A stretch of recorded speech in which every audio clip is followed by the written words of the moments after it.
Ons is besig met 'n kort videoreeks wat gaan oor 7 basiese tegnieke hoe om Bybelstudie te doen en hoe om die skrif te hanteer. Nou, ek wil dit vir jou maklik maak om Bybelstudie te doen en hierdie video's is vir oud en jonk, enigiemand kan dit verstaan.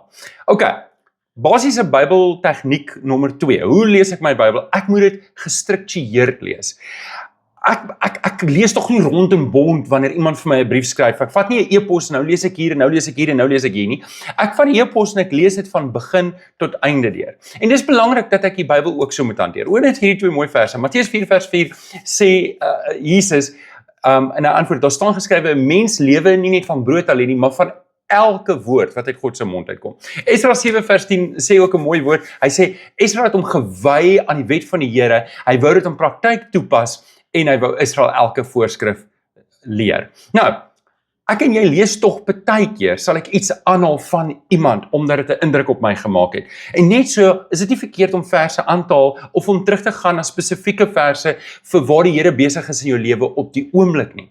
Maar wanneer ek die Bybel wil bestudeer, is dit belangrik, dat ek gestruktureerd deur die skrif werk.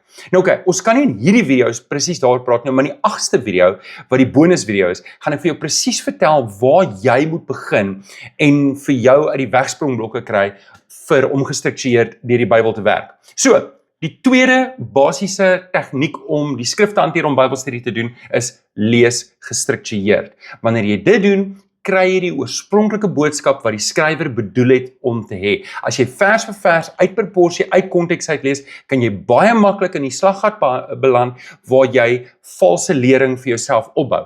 Van dit meer skadelik, van dit minder skadelik, maak nie saak nie. Jy wil nie daar beland nie en daarom wil ek jou uitdaag.